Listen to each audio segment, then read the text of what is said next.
మనకి రోజు పంట పండించారు అధ్యక్ష ఒక్క సంవత్సరంలో 260 లక్షల మెట్రిక్ టన్నులు సంవత్సరంలో వడ్లని దేశంలోనే అత్యధికంగా ఉత్పత్తి చేసిన రాష్ట్రంగా తెలంగాణ రాష్ట్రం మిగిలింది అధ్యక్ష.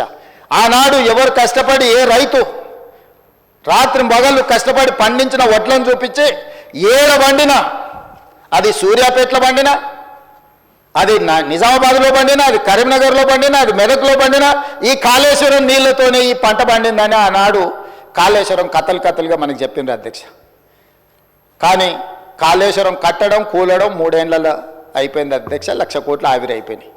ఆ తర్వాత కాళేశ్వరం కూలిన తర్వాత ఉత్తమ్ కుమార్ రెడ్డి గారు సివిల్ సప్లైస్ మినిస్టర్గా బాధ్యతలు చేపట్టిన తర్వాత రైతులకు మేము ఒక భరోసా ఇచ్చి, మీరు పండించిన వడ్లను చివరి గింజ వరకు మేము కొంటాం, మీరు సన్న వడ్లు పండిస్తే 500 రూపాయల బోనస్ ఇస్తామంటే 260 లక్షల మెట్రిక్ టన్నులు పండించి ఈరోజు రైతులకు ఇచ్చింది. కాళేశ్వరం లేకుండానే ఈ దేశంలో అత్యధికంగా ఒక్క సీజన్లో 1,56 లక్షల మెట్రిక్ టన్నుల వడ్లను పండించి ఈ దేశానికి ఆదర్శంగా మన రైతులు నిలబడ్డారు.